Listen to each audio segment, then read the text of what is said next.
C'était à lui de venir et de se présenter à nous sans que nous, on ait ni son CV, ni qu'on l'ait en face de nous.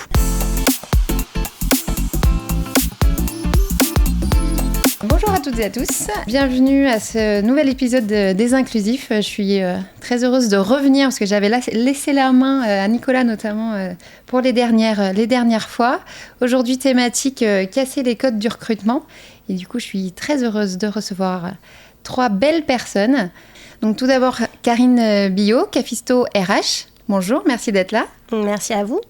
Séverine Roy, donc DRH Equidom. Bonjour, merci pour l'invitation. Avec grand plaisir. Et donc Nicolas Bardot, qu'on ne présente plus, donc chargé d'inclusion et développement RH de Distance Service, et donc qui nous parlera également de l'école atypique. Bonjour. Donc comme à notre habitude, on va commencer par une thématique, c'est-à-dire je vais vous présenter et vous lire la définition de l'inclusion par les inclusifs, et je vais vous laisser réagir, et puis ensuite on pourra aller un petit peu plus dans le détail de vos activités. En plus, je sais qu'il y a des belles choses dont vous allez pouvoir nous parler aujourd'hui sur la thématique du recrutement. Donc, l'inclusion a pour objectif de permettre à chaque personne unique et entière d'avoir les moyens nécessaires de participer pleinement à la société en tant qu'acteur valorisé et respecté selon le principe d'équité. Le concept d'inclusion s'applique à tous et repose sur la volonté de participation réciproque de chacun, ainsi que sur l'adaptation de l'environnement à la personne et non l'inverse. On a essayé de faire le plus court possible. Mais c'était pas simple comme exercice. Pour vous, l'inclusion, c'est quoi ? Pour moi, l'inclusion, ça correspond assez en fait à la définition que vous en avez donnée. Je rajouterais peut-être aussi, c'est effectivement le côté réciproque ou donner de soi également. Pour la notion de donnant-donnant peut-être. Voilà, la notion donnant-donnant. Mais effectivement, oui, c'est s'assurer en tout cas de l'adéquation de chaque côté, du bon environnement pour être dans les meilleures conditions pour travailler. Oui. Mais le donnant-donnant, c'est pas forcément que lié directement à l'inclusion, non ? C'est peut-être un peu générique en plus en ce moment. Le donnant-donnant dans le sens où c'est... donner en lien avec l'inclusion, c'est-à-dire partager des problèmes, partager peut-être des notions de handicap pour permettre à l'autre de s'exprimer plus facilement en fait. D'accord, oui, autoriser. C'est ça, c'est dire. rassurer en fait, pour pouvoir faciliter l'échange. Merci. Alors, ça va pas être facile de rebondir ou de rajouter quelque chose à la fois à la définition, mais aussi au propos de Karine. Moi, je rajouterais se donner les conditions de réussite, c'est-à-dire s'autoriser aussi à rendre les choses possibles, s'autoriser à créer des rencontres, des opportunités et les conditions de réussite. En fait, c'est des basiques, quelque part, peut-être. Oui, je pense. Nicolas ? Moi, je dis souvent que l'inclusion, c'est un concept global et qu'il faut aussi préparer les futurs environnements de travail, les futures entreprises justement à l'accueil de personnes un peu différentes, en situation de handicap, mais pas que, issues de la diversité. Et qu'il ne suffit pas juste de préparer les gens, il faut aussi préparer les environnements de travail, les managers, les équipes, à l'inclusion en fait. C'est un tout en fait, on ne peut pas juste... être juste dans la préparation des gens, c'est tout un système qu'il faut travailler. Et donc l'inclusion, c'est aussi répondre à des besoins spécifiques des gens et de tout le monde en fait, pour des entreprises aussi. Mais ça passe par une politique du changement, je pense, dans sa globalité, pour qu'on s'inscrive réellement dans l'inclusion. Merci Nicolas. Séverine, est-ce que vous pouvez présenter Equidom, ce que vous faites Bien sûr. Alors Equidom, bailleur social sur Grand Poitiers. Bailleur social, c'est quoi ? C'est permettre l'accès au logement. On a 12 000 logements environ sur Grand Poitiers, principalement sur Poitiers, mais également sur les communes environnantes. On est 200 collaborateurs et 50 métiers différents dans l'entreprise. Une vraie richesse qui permettent du coup le mélange des compétences, qui permettent aussi l'accès à des emplois qui peuvent être plus ou moins qualifiés selon les compétences requises. Donc on loue les logements, on assure tout ce qui est autour des actes de gestion locative, on entretient également, on construit, on réhabilite. Et du coup, l'inclusion, au cœur d'Equidom, comment ça se traduit ? Alors, ça se traduit déjà par le cœur de notre mission. L'inclusion, c'est déjà permettre des demandeurs d'avoir un accès au logement, de pouvoir bénéficier de mobilité ou de services. De fait, ça se traduit par notre essence même, qui on est, et donc comment rendre ce service et aussi disposer de nos compétences pour pouvoir le faire. Je pense qu'on ne s'est jamais trop posé la question de l'inclusion, puisqu'elle se fait certainement naturellement. Elle se fait naturellement, pourquoi ? Parce que, je le disais tout à l'heure, on a une variété de métiers. Donc on peut recruter avec ou sans diplôme, on peut recruter selon des jeunes, des moins jeunes, etc. On ne se pose pas la question parce que finalement au départ c'est notre mission, mais c'est aussi en s'interrogeant sur notre mission et la manière de trouver le lien entre le service qu'on rend et qui on est, qu'on revient justement à ces fondamentaux. Mais c'est vrai que ça peut, ça va être une question, mais c'est pas forcément simple d'accompagner et d'être dans l'inclusion dans ce que vous proposez et vos services, et également en interne œuvrer sur l'inclusion. Alors, c'est pas forcément simple, mais c'est pas non plus totalement incohérent. Peut-être, effectivement, souvent, on se mobilise sur rendre l'accès au logement plus facile, et on se pose pas forcément la question de l'accès à l'emploi. Et pour autant, pour pouvoir rendre l'accès au logement facile, ou en tout cas l'accès aux services, il faut également passer par l'accès à l'emploi. Notre difficulté, c'est peut-être aujourd'hui d'être reconnu par rapport à la mission, pas par rapport à l'employeur qu'on est, ni même aux compétences qu'on peut retrouver dans notre entreprise. Donc on a tout intérêt finalement à faire connaître qui se cache derrière ces logements et qui se cache derrière ces services pour pouvoir y parvenir. Se concentrer sur l'humain, en fait, la personne en tant que telle. Bien sûr. Peut-être question en plus liée forcément au recrutement, je crois qu'il y a une action spécifique qui a été mise en place. Est-ce que vous pouvez nous en parler ? Alors, il y a une action spécifique qui a été mise en place à compter du mois de mars cette année. Pourquoi ? Puisqu'on a mis en place de nouveaux services, une nouvelle réorganisation de nos activités.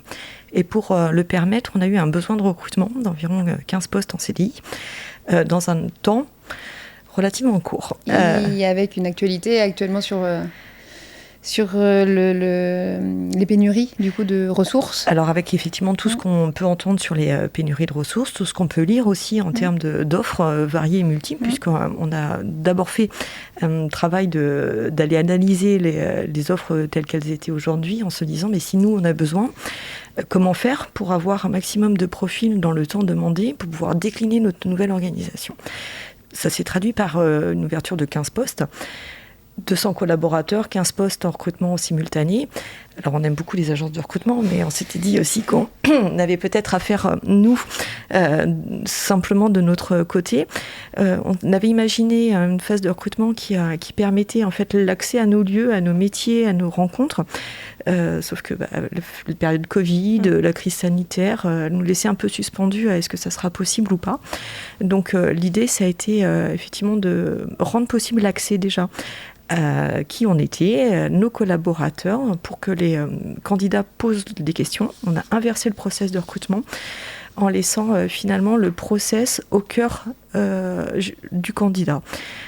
Il avait à faire quoi ? À lui poser les questions. Nous, on n'a pas rédigé d'offre, ou simplement une ligne qui décrivait le contexte. Et c'était à lui, finalement, de nous poser les questions. Donc, on a fait sous forme d'événements virtuels avec 11 salles différentes dans un même temps. Et puis, c'est lui qui décidait s'il voulait ou non continuer l'aventure avec nous. Alors, on a poussé la deuxième étape jusqu'à être dos à lui. Dans le cadre ça fait penser à quelque chose, ça, non ? Oui, ça a été un petit peu... Alors, est-ce que ça a été inspiré ? Je ne sais pas, peut-être, certainement un petit peu. Alors, on s'était dit que on n'imaginait pas bien toute la première partie qui était ouverte à tous, qui permettait à chacun de poser par forum tout type de questions. Donc on a parlé de l'organisation de travail, des conditions de travail, on a parlé de la rémunération, l'articulation vie pro, vie perso, etc. Et puis après on s'est dit mais ils font quoi ? Ils déposent leur CV et puis nous on fait comme d'habitude, enfin ça marchait pas bien.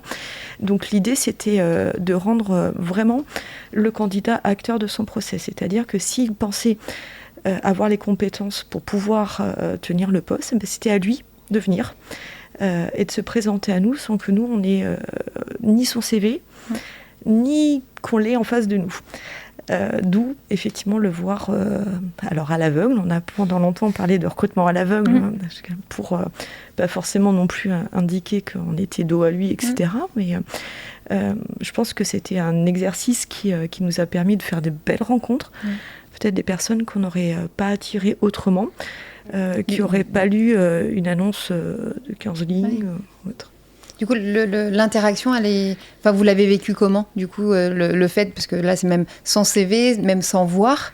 Vous, sur les recrutements que vous faites d'habitude, du coup, c'est totalement différent. Comment ça s'est passé? Comment vous avez... Alors, ça bouscule. Oui. Ça bouscule les RH, on est d'accord, puisque finalement, c'est presque notre cœur d'activité qui est remise en question à ce moment-là et qu'on livre à la personne qu'on a en face de nous en disant... D'habitude, on vous reçoit. D'habitude, c'est nous qui estimons si vous avez ou non les compétences. Et là, on ne fera que vous écouter. Alors, on l'a testé. Moi, je ne cache pas que dès le test, j'étais un peu perturbée. Qu'est-ce que je dis? Je ne peux pas répondre, je ne peux pas rebondir, je ne peux pas regarder. Je peux pas, voilà. Et puis finalement, lorsqu'on l'a testé auprès de collaborateurs de ma direction, en fait, on a entendu des choses que peut-être j'avais jamais entendues de ces personnes en travaillant avec elles depuis 15 ans. Une affirmation de soi qui est différente, un ton dans la voix qui est différent et finalement un échange qui n'est pas du tout le même puisque nous, on se recentre sur l'écoute et pas forcément sur le mot qui va nous permettre de rebondir, sur un regard qui va peut-être à un moment traduire quelque chose, etc. Donc, c'est un changement de posture. Tout à fait. Et d'accepter que finalement, c'est plus nous qui avons la main. Peut-être les mains, la main, les rênes de la conduite de l'entretien. Et donc au final, je crois que vous aviez en tout 300 personnes. Ensuite, comment ça s'est décliné du coup Alors, en fait, sur la partie en aveugle et puis, On a lancé l'invitation en disant venez. Venez nous découvrir et poser vos questions. Donc on avait à ce moment-là 300 personnes d'inscrits. 150 personnes ont participé en direct à cette étape. Les autres ont pu avoir accès au replay des différentes salles virtuelles. Et on a eu 150 candidats qui sont venus en deuxième phase. Donc la règle du jeu, c'était quand même de postuler à un seul poste. Parce qu'il fallait faut qu'il y ait un moment... choisir aussi le poste qui est le plus adapté, celui qui est le plus proche de leurs compétences ou de leurs attentes. Donc on a reçu 150 candidats à l'aveugle sur un format 7 minutes. Bon, je ne m'attendais pas à ce qu'on ait autant, à vrai dire. Donc ça nous a pris un petit peu de temps. Et puis, aussi dans la séquence, même en termes de rythme, du coup, avoir des personnes toutes les 7 minutes. C'est ça. En termes de concentration aussi. Alors on a eu de la chance parce qu'on avait beaucoup de métiers qui étaient du coup disponibles en termes d'offres et donc voilà, les managers se sont succédés, mais ça a pris beaucoup de temps. Ben oui. Et au final, en termes de recrutement, est-ce que vous pouvez nous dire combien de personnes vous avez recrutées à la suite du coup de tout ce processus? Alors actuellement 14 et le 15e est en cours. D'accord, donc vous avez pu on a pu avoir... Et le choix était difficile parce qu'au final, vous avez eu beaucoup de monde, donc du choix. Oui. Dans une période où il y a peu de choix. Le choix était difficile et sur certains postes, on s'est même dit mais c'est dommage qu'on n'en ait pas 2, qu'on n'en ait pas plus. Pourquoi choisir? On a eu des profils, vraiment très adaptés au poste. C'est la question qu'on pouvait se poser un petit peu au départ en se disant mais ok, c'est pas nous qui décidons des compétences, de l'expérience ou des profils. Est-ce que les profils seront adaptés à nos recherches? La réponse oui, mais vraiment. Et les personnalités... attachantes, de vraies rencontres. Donc oui, on a dû choisir en entretien final.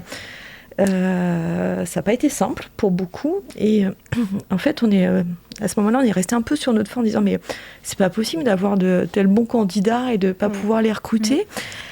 Et maintenant, qu'est-ce qu'on fait? Donc, on a la chance d'avoir aussi des entreprises qui ont vu ce qui se passait. Il y aura une opération deuxième chance pour ces candidats en septembre, en disant... vous poussez vraiment vos valeurs, en fait, et jusqu'au bout, quoi. Oui, puis, je ne sais pas si on pousse nos valeurs, mais en fait, c'est difficile de rester sur... on a recruté effectivement les personnes qui, en nombre, qui correspondaient à nos besoins, en compétences aussi certainement. Mais après, on a fait de tellement belles rencontres que qu'est-ce qui peut se passer pour eux derrière. Et en parallèle, on avait des entreprises qui avaient lu, avaient vu, ils nous disaient c'est chouette, vous avez eu des retours, bah oui, combien? Puis après on dit bah oui, mais ceux-là on a rencontré des profils qui peuvent être adaptables. Ah mais oui, mais ceux-ci vous cherchez, mais nous on en a vu vraiment, ils étaient super intéressants. Qu'est-ce qu'on fait maintenant? Et donc on a l'opération Deuxième Chance qui va se mettre en œuvre en septembre. Karine, vous qui êtes dans le recrutement, est-ce que vous voulez réagir par rapport à ce projet? Déjà, il y a un point moi, sur lequel j'aimerais bien que Séverine s'exprime. C'est le projet, on a parlé de changement. Le changement, c'est jamais évident à faire passer. Et elle le sait, d'ailleurs, je suis très respectueuse qu'elle ait réussi à vendre ça à sa direction et au manager, en fait, pour participer. Et j'aimerais bien en savoir un peu plus sur comment on vend un tel projet dans une structure et comment on arrive à convaincre de ce changement. Alors comment on le vend, je ne sais pas. Je pense que les conditions préalables, c'est une confiance aussi entre la direction, les membres de mon équipe également, puisque déjà comment on arrive à ce projet-là, je ne saurais même plus le dire, si ce n'est que chacun rajoute un peu quelque chose un peu décalé dans l'ensemble de ce process. Et après, qu'est-ce qu'on en fait? Alors nous on le teste, on se dit ça peut être intéressant, et effectivement il y a le moment de alors il faut qu'on en parle à la direction générale, tout va bien se passer. Donc voilà, elle connaît les difficultés de recrutement pour parler par ailleurs à d'autres organismes et d'autres entreprises du secteur ou même du territoire. Et donc en fait, on explique comment on recentre autour du candidat, puisque finalement aujourd'hui, on voit bien que c'est lui qui se met plus en scène que le recruteur. Donc on présente la première phase, qui peut la plus facile, et puis en fait après, on se met dos à elle et on lui exprime comment on voit la deuxième phase. Je pense qu'il y a une dimension, elle est plutôt, elle relève les challenges et elle aime bien tout ce qui est un peu atypique, donc ok, on y va. Et vient ensuite le moment où on en parle, au comité de direction, manager. Et là, effectivement, on se dit, mais qu'est-ce qui s'est passé à la RH? Je sais pas, qu'est-ce qui se passe? Pourquoi, aujourd'hui, se mettre en condition The Voice? Mais ok, vous allez recruter à la voix, comment ça va se passer, etc. Donc, on a fait une réunion manager où finalement le principe du plateau télé, etc., de l'émission, c'était la manière dont c'était retranscrit. Donc on a joué dessus et en montrant les fauteuils de l'émission, reprenant RH, manager, voilà ce qui va se passer. Et voilà pourquoi, les discriminations, c'est quoi, quelles sont-elles, nos préjugés, comment aussi on peut aller au-delà. Et finalement, on a forcément un préjugé déjà par rapport à la personne qui se présente à nous, mais finalement on a déjà aussi un préjugé par rapport aux modalités de recrutement. Donc comment on peut faire fi de tout ça? C'est nos constructions personnelles, c'est la vie aussi. Et puis on a fait témoigner la collaboratrice qui avait été présente pour dire mais voilà comment moi je l'ai perçu. Donc je pense on n'a peut-être pas convaincu tout de suite tout le monde, mais par contre alors, les résultats sont là. Oui, et puis en fait dès lors qu'ils ont été présents, ils ont aimé le contexte, l'échange et impressionnant. Moi, je trouve que la démarche et en même temps la période, je trouve, vous me direz, mais permet justement d'être audacieux. Parce que le contexte est compliqué, donc on peut présenter des choses et puis tenter en fait. Et la preuve, c'est qu'en tente, y a des bons résultats derrière. Oui, puis c'était ouvert également à nos effectifs. Dans le cadre de la mobilité, c'était le même process. Alternance, CDD, et je pense que comme le process était un peu particulier, certains se sont même permis d'oser. Donc on a eu des sketchs, on a eu des présentations un peu décalées, mais parce que justement ils se sont sentis autorisés à être décalés peut-être, ou à être eux-mêmes aussi. Oui, il y a ce regard du coup qui n'est pas présent, qui n'est pas pesant. C'est ça. Donc du coup on peut nous a dit, plus faire. Merci beaucoup. Karine, Cafisto RH, est-ce que vous pouvez nous en parler? Alors, Cafisto RH, un cabinet de conseil en gestion et développement des ressources humaines. Je l'ai créé en 2019, donc on vient de fêter nos 3 ans. Déjà, c'est un cabinet, alors au-delà de sa définition et de ses prestations, c'est, je dirais, l'aboutissement d'un parcours professionnel entre le développement économique, la communication et les RH. Et puis, je crois que c'est aussi en fait lié à un parcours de vie pour essayer de faire justement différemment, que ce soit sur le recrutement ou dans la gestion des ressources humaines au sens large. Réinventer peut-être aussi les choses et se remettre en question. Donc c'était aussi une décision de faire autrement les choses et réfléchir autrement et oui, agrandir en tout cas le cadre de référence.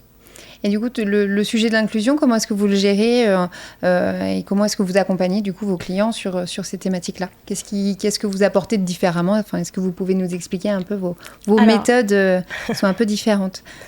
Alors, il y a 2 idées, parce qu'effectivement, la première, c'est accompagner. Et je pense que oui, c'est le rôle du recruteur d'accompagner, de sensibiliser. Et on a un rôle, je pense, extrêmement important à avoir, lié à des préjugés, des stéréotypes, de la méconnaissance, tout simplement.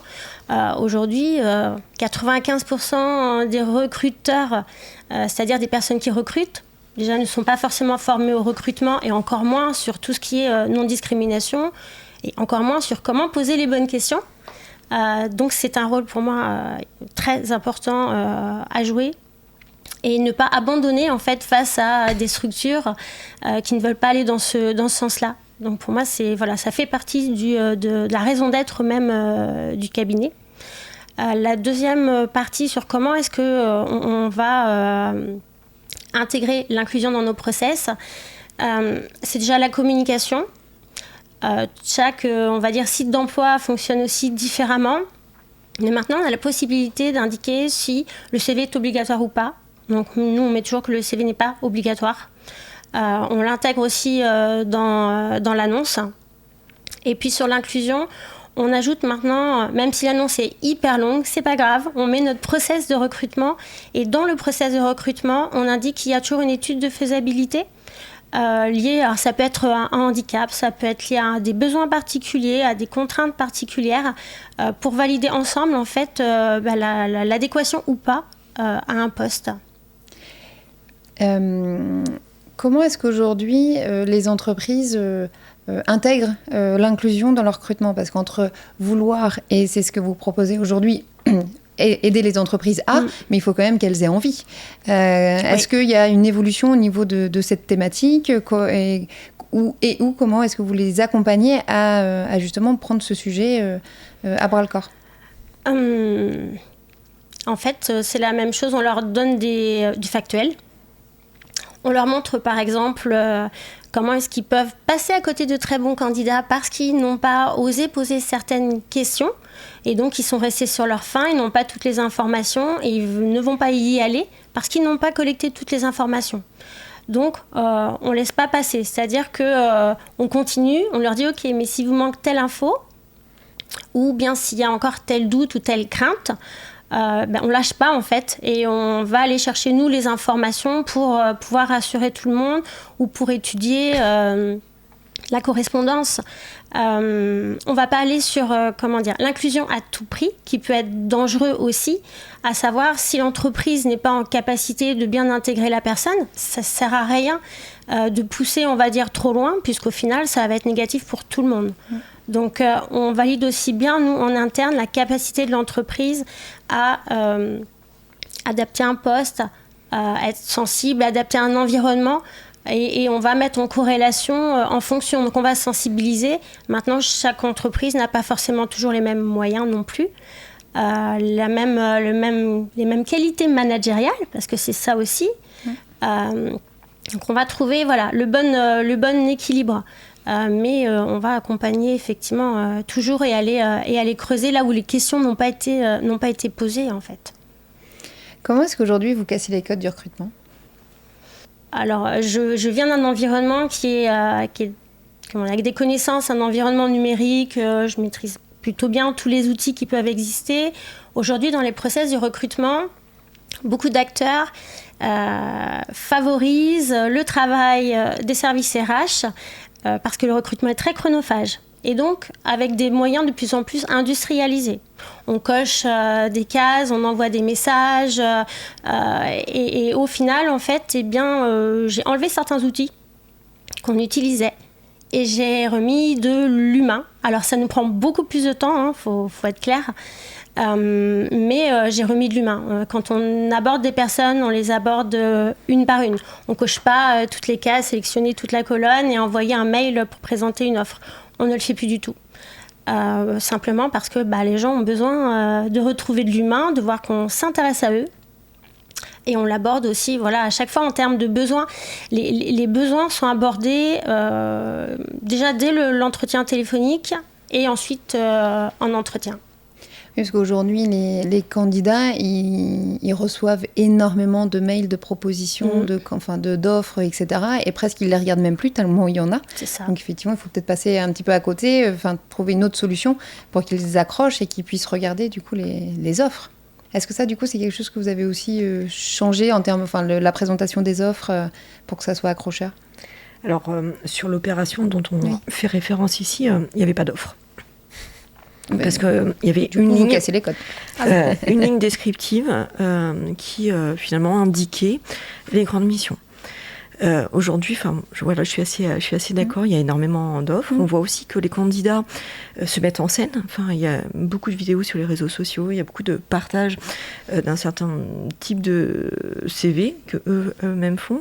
Et donc, pourquoi ils répondraient à une annonce alors qu'eux-mêmes se mettent en scène pour que ce soit les entreprises quelque part qui viennent les chercher. Donc je suis assez d'accord sur la dimension de mailing, sur la dimension de contact. Moi, ça a été vraiment révélateur sur un entretien de recrutement au milieu d'année dernière où finalement c'est moi qui répondais aux questions du candidat. Je n'ai pas eu trop l'occasion de poser des questions. Et là, je me dis, il y a un truc quand même en train de se passer. C'est quand même normalement plutôt le RH qui pose les questions et le candidat qui répond. Donc oui, il y a un vrai besoin de comprendre le contexte, un vrai besoin de comprendre les missions. Et finalement, même ce qui est détaillé dans une offre, ça suffit pas et ça suffira pas. Donc on se doit aujourd'hui d'aller plus loin. Oui, parce que chaque personne aura pour le coup des questions différentes et donc une offre qui peut, en direction de tout le monde ne suffit pas en fait. Ça suffit plus, oui, je pense. Est-ce que dernière petite question et puis je vais faire parler Nicolas après qu'il ne s'ennuie pas. Non. Est-ce que justement vous avez aujourd'hui des idées et que vous arrivez à les vendre du coup des idées là comme ils viennent d'être proposées? Est-ce que c'est vos clients, en tout cas les entreprises, sont à l'écoute ou pas encore, ou est-ce qu'on peut aller aussi loin? Parce que là, c'est assez extraordinaire ce que vous avez mis en place. Alors là, vous touchez pile là où ça fait mal. Je fais pas exprès. En fait, j'ai participé à un hackathon en fin d'année dernière où on a justement défendu le projet de recrutement inversé, donc auprès d'une collectivité, et où après le pitch final, le directeur général des services m'a dit mais si vous organisez un salon comme ça, en fait, ça veut dire que vous excluez toutes les entreprises qui ne veulent pas aller dans cette voie. Là, j'avoue, je suis restée sans voix. Et voilà, et je lui ai répondu qu'au contraire, ça permettait d'ouvrir à tous ceux qui voulaient faire différemment. On n'a pas fini du tout sur le podium. Voilà, il y a eu un blocage en fait complet. On est clairement sur l'adaptation au changement du coup. C'est ça. Alors que le thème était réinventer, donc c'était fort, réinventer la relation candidat-recruteur. D'accord. Et au final, les projets qui ont été sélectionnés étaient plutôt des projets qu'on peut retrouver en fait, mais qui ne cassaient pas les codes. Voilà. Donc il y a encore de la résistance. Sinon c'est pas drôle. Non, c'est pas drôle. Mais bon, non, justement, j'étais encore plus contente que ça soit mis en œuvre. Je me disais oui, super. Mais je pense que c'est aussi la manière dont traditionnellement on se doit de proposer une offre. L'aspect visibilité. Effectivement, nous, au moment où on s'est dit mais est-ce que ça fait sérieux? C'est aussi des choses qu'on a eues. Est-ce que ça fait sérieux de pas voir les candidats, de pas leur poser des questions? On s'est associé pour réaliser la première partie à un groupe d'étudiants IAE en disant mais allez-y quoi, vous êtes jeunes et vous avez des idées, comment on pourrait faire cette dimension digitale, etc. Et on voit bien qu'on revient forcément dans les propositions des choses qu'on connaît, qu'on maîtrise. Ça rassure aussi ce qu'on connaît déjà. Voilà. Donc, c'est pas forcément sur la fonction RH aussi que traditionnellement on se réinvente, qu'on met en place des choses un peu différentes.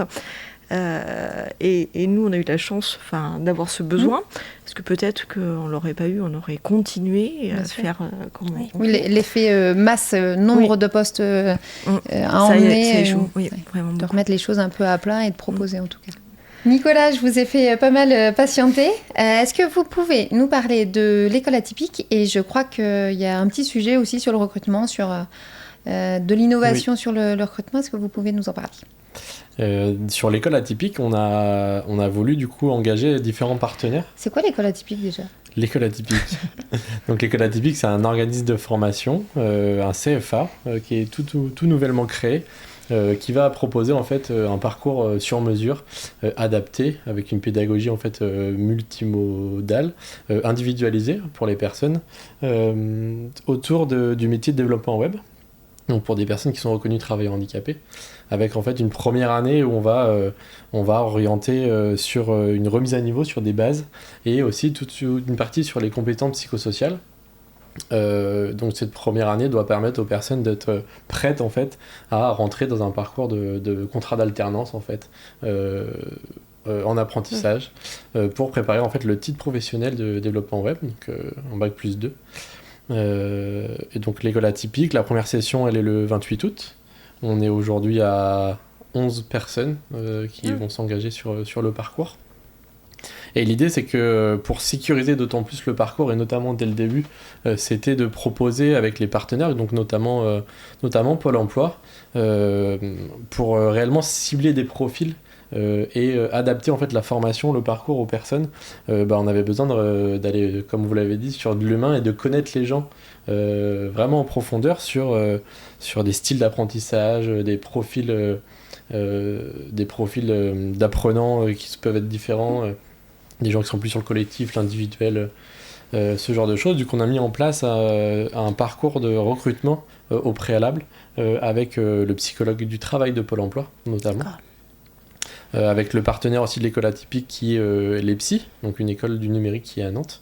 Donc il y avait une partie de test en fait spécifique, on va dire français-anglais, une partie de test organisée par Pôle emploi plus sur la logique, tout ce qui est le français, les profils d'apprentissage, des entretiens de motivation. Et en fait on a croisé les regards de tout le monde pour se dire est-ce que la personne elle est prête au jour d'aujourd'hui, est-ce que c'est son projet professionnel, est-ce qu'elle est motivée à s'inscrire dans ce parcours qui dure pendant 2 ans, donc qui est assez long. L'idée c'est vraiment de se dire qu'on n'est pas le seul décideur, mais c'est pas le bon mot, mais d'avoir la seule vision nous en tant qu'entreprise sur la personne, d'avoir justement ces regards croisés pour se dire on va vraiment sécuriser le parcours en fait. Et du coup, vous parlez de tests, est-ce que c'est les niveaux en fait qui étaient importants pour choisir les personnes qui allaient intégrer ? Du coup non, les tests nous ont surtout servi en fait à avoir un état des lieux, je vais dire ça comme ça, de la personne à l'instant T, sur où elle en est aujourd'hui sur son apprentissage. Et ce qui est très important, c'est qu'on fait pas des tests comme ça et ça doit pas nous servir qu'à nous en fait, ça doit servir avant tout à la personne. C'est pour ça qu'il y a eu des débriefs derrière, du feedback en fait avec le psychologue et auprès des personnes en disant voilà un peu qui vous êtes. L'idée c'était un peu de leur amener aussi de la matière sur eux-mêmes en disant voilà comment vous fonctionnez en fait dans vos apprentissages, voilà comment on peut vous accompagner, nous on sait où vous en êtes aujourd'hui et voilà comment on va individualiser le parcours demain. Donc c'était un peu l'idée d'avoir une connaissance de soi en fait, ce qui rejoint un peu ce qu'on va mettre en place derrière sur les compétences psychosociales. On sait qu'aujourd'hui dans les recrutements les compétences techniques, c'est pas ce qu'il y a forcément de plus important parce qu'on forme, les entreprises forment aussi en interne, mais il y a vraiment une grosse part mise sur la posture, le savoir-être, les soft skills, et c'est surtout là-dessus qu'on va travailler. Pour faire un parallèle sur Distance Service, donc l'entreprise adaptée. Un peu de manière conjoncturelle, on va dire, les entreprises classiques vont s'ouvrir à des publics en situation de handicap parce qu'il y a des pénuries, ce qu'on disait tout à l'heure au niveau des personnes. Donc les entreprises vont s'ouvrir à des publics qui étaient avant accueillis par exemple en entreprise adaptée, en situation de handicap. Et du coup, ça nous oblige nous aussi à modifier un peu les profils qu'on va recruter, ou en tout cas à faire un travail d'autant plus approfondi sur ces compétences psychosociales pour accompagner des gens qui sont encore plus éloignés de l'emploi, qui ont encore des besoins particuliers encore plus forts en fait, avec des problématiques parfois autres que simplement le handicap, hein, mais ça peut être social, familial, environnemental, mobilité, enfin j'en passe. Mais du coup, il y a tout un travail parallèle à faire en fait aujourd'hui pour des nouveaux profils. Et comment on individualise justement une formation 11 personnes ? Oui. Comment on individualise alors, la première partie, et ce qui est très important pour nous, c'est de proposer une formation à temps partiel. L'idée, c'est qu'on sait très bien que l'accès à la formation, à la qualification dans les organismes de formation, on va dire ordinaires, ça reste très compliqué. C'est souvent des formations intensives avec des temps complets. Nous, on va s'autoriser à faire du temps partiel. Donc déjà, adapter le temps. On adapte surtout en fonction de la fatigabilité des gens et puis toutes les personnes qui ont des parcours de soins en fait en dehors de la formation, un peu l'extra-professionnel. Et après, on va individualiser les supports de formation, par exemple. On va les adapter à des problématiques de 10, ça peut être ce genre de choses. Ouais. On peut les jouer sur après la charte graphique, on peut jouer sur les polices. Ça, on va dire que c'est plus que des supports purement pédagogiques. Et après, c'est surtout aussi le formateur en tant que lui, dans sa pédagogie de l'instant et du quotidien, qui va pouvoir s'adapter en fonction des personnes sur... une personne a besoin de plus de feedback, une autre elle a besoin de plus d'autonomie, une autre elle a besoin de plus peut-être d'être sur un travail de groupe. Tout ça, ça va être surtout de la connaissance de l'autre en fait qui va amener l'individualisation de la formation. D'accord. Vous pouvez aller un peu plus loin dans les compétences psychosociales, c'est quoi exactement ? Alors les compétences psychosociales, ça va regrouper en fait toutes... alors on parle de soft skills, de savoir-être, nous on parle de compétences psychosociales parce qu'on pense que c'est plus global. Après, notre définition, c'est que derrière, on peut y mettre tout ce qui est l'écoute active, tout ce qui peut être l'empathie, qui peut être la communication interpersonnelle, ça peut être aussi la connaissance du cadre de travail. Toutes ces compétences qui vont venir apporter au candidat une confiance en soi, le fait d'être à l'aise en groupe, le fait de pouvoir prendre la parole dans un groupe, enfin tout ce genre de choses qui vont travailler davantage, on va dire, l'individu plus que des compétences techniques ou des compétences purement métier en fait, que ça on sait très bien que les entreprises ça elles peuvent le faire, elles peuvent le travailler. Est-ce que vous vouliez réagir, parce que vous n'avez pas réagi tout à l'heure sur ce qui a été présenté notamment à Equidom? Non, c'est très, très enrichissant et très intéressant sur la démarche. Je pense que au-delà le fait qu'il n'y ait pas de CV, le fait qu'on ne voit pas les gens, c'est sûr que ça ouvre à des profils, à des publics qui ne s'autorisent pas forcément à venir parce qu'ils se disent moi mon CV il est vide ou sur mon CV j'ai un trou de 6 ans et pour nos publics qui sont très éloignés de l'emploi, je pense que ça peut casser un peu le truc très institutionnel et très formaté de l'entretien où on est sur une table en face à face, donc c'est forcément ça crée une espèce de hiérarchie en fait qui peut bloquer certaines personnes, aussi parce que nous on a des profils en situation de handicap qui ont des parcours scolaires parfois compliqués et du coup l'institution ils en ont un peu marre en fait, et de casser les codes aussi de ce cadre là. Je pense que ça peut être hyper intéressant et révéler des choses qu'on n'aurait pas forcément eu sur un entretien en face à face sur une table carrée dans un lieu où on pose des questions. Où le recruteur prend le lead et écoute pas, etc. Souvent c'était ça, oui, effectivement. Et j'avais, pour rebondir, vous pensez que ça peut s'appliquer aussi à des postes même de cadre, justement, où il y a... Alors on a recruté des postes de cadre dans cette démarche en chargé de mission. D'accord. Donc je pense que ça peut s'appliquer vraiment à tous. C'était mais mis même nous face à nos propres préjugés, puisque je sais, on avait une variété de métiers au sein d'Equidom, et il y a des métiers où on s'est dit, bon, on va peut-être pas y aller, ils ont peut-être pas accès à la démarche, enfin aux outils numériques, etc. Mais en fait, pas du tout. On a été même surpris d'avoir beaucoup de réponses sur des profils qu'on n'aurait pas spontanément mis dans ce type de démarche, notamment pour tout ce qui est autour de la proximité. Dernière petite question aux uns et aux autres. Quels conseils vous pourriez donner aux entreprises pour justement casser les codes dans le recrutement, notamment les entreprises aujourd'hui qui ont du mal à recruter, qui ne trouvent pas les ressources?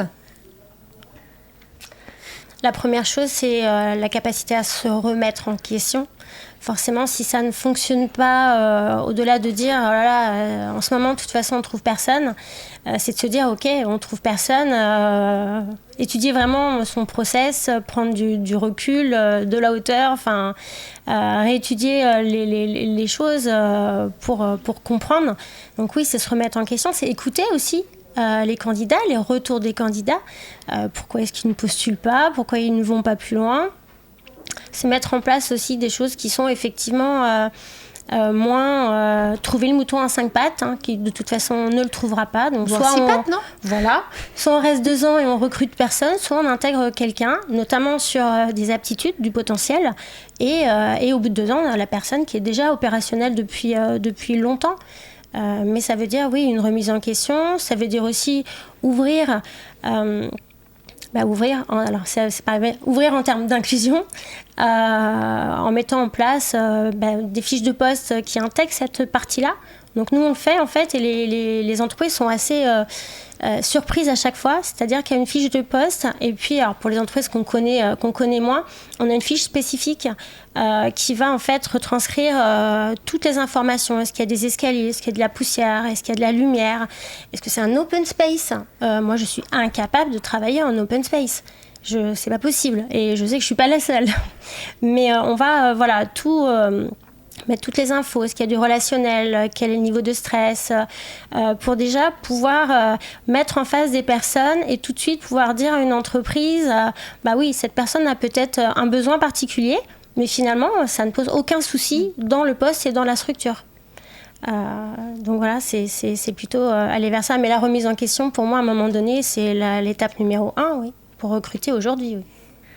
Alors moi je dirais, puisque Madame Billot l'a souvent dit, mais elle n'a pas dit là à l'instant, oser sortir du cadre. Je suis désolée, je fais un petit peu de plagiat dans cette... oser se réinventer. Et je pense que c'est aussi se laisser l'occasion d'écouter, et pas forcément nous de dire, être sensible aux aspirations des candidats, aller bien évidemment pas forcément de chercher le mouton à 5 pattes, mais en même temps dans nos récits on serait pas contre en termes de recruteurs. C'est aussi se laisser la place aux rencontres. Je pense que finalement c'est pas forcément tout de suite être sur un niveau d'exigence en termes d'aptitude professionnelle, mais se dire que par la rencontre et par ce que vous venez d'évoquer sur les profils des candidats, tout ce qui est autour des compétences, après il y a beaucoup de choses qui peuvent se mettre en place dans l'entreprise, la phase d'intégration, la phase d'acquisition de compétences spécifiques notamment, et puis c'est de se dire finalement aujourd'hui qu'est-ce qui pourrait faire qu'on ait envie de provoquer ces rencontres autrement, et où être et comment. Je pense que c'est se poser toujours les questions. C'est ça. Aussi. Mais au final, est-ce que justement ce fameux mouton à 5 pattes, il n'existe pas, il faut le créer, il faut investir en fait dans la personne pour que la personne, qu'il y a la rencontre et que l'entreprise corresponde au candidat et que le candidat corresponde à un moment donné effectivement à l'entreprise. Ça, c'est peut-être les moteurs en fait.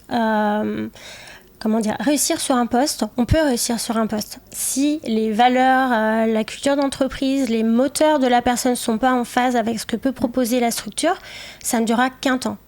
Nous, dans les évaluations, en fait, quand je dis évaluation, c'est pas y a d'un côté le candidat qu'on va juger, surtout pas. C'est aussi permettre à un candidat parfois de ne pas aller dans une structure parce qu'il ne va pas s'y retrouver. Donc on va aller vraiment sur les moteurs. Qu'est-ce qui le motive principalement? Qu'est-ce qui, s'il ne l'avait pas sur un poste, lui manquerait? Et donc on sait que ça ne durera pas. Et ça, généralement, c'est plus sur cette partie-là qu'on va avoir des décalages après sur la réussite sur des postes. J'allais dire, moi, ce qui marche beaucoup, je suis d'accord avec vous, c'est d'ouvrir en fait. C'est d'ouvrir les locaux, c'est de montrer en fait ce qu'on fait au quotidien, c'est de montrer ce que font nos collaborateurs au quotidien. Et faire des visites d'entreprise, faire des stages, ce genre de choses, ça permet en fait aux gens de voir concrètement c'est quoi en fait l'entreprise et lors des recrutements, c'est aussi ouvrir sur différents canaux de communication. C'est pas de rester sur les trucs très conventionnels qu'on peut avoir. C'est aussi de varier ces canaux de communication. Et du coup, ça permet de varier les profils qu'on peut avoir derrière. Oui, aussi. Et surtout, ici à Distance Service, sur les derniers recrutements qu'on a pu faire et sur l'école atypique, c'est de s'autoriser le recrutement, ça peut pas être juste une personne, en fait, c'est un travail d'équipe. Donc impliquer les managers, impliquer la direction, impliquer les RH, mais impliquer tout le monde et à la fin d'avoir une décision commune. Je pense que c'est intéressant parce que ça permet justement de garder les attendus de chacun. Si on est tous en phase, croiser les regards, je pense que c'est important. Merci à tous les trois. Très intéressant et j'espère que ça va donner envie à d'autres structures de faire ce fameux pas de côté pour se donner l'opportunité d'avoir des belles rencontres. Donc encore merci. Et puis pour ma part, je vous dis à très bientôt pour un prochain épisode.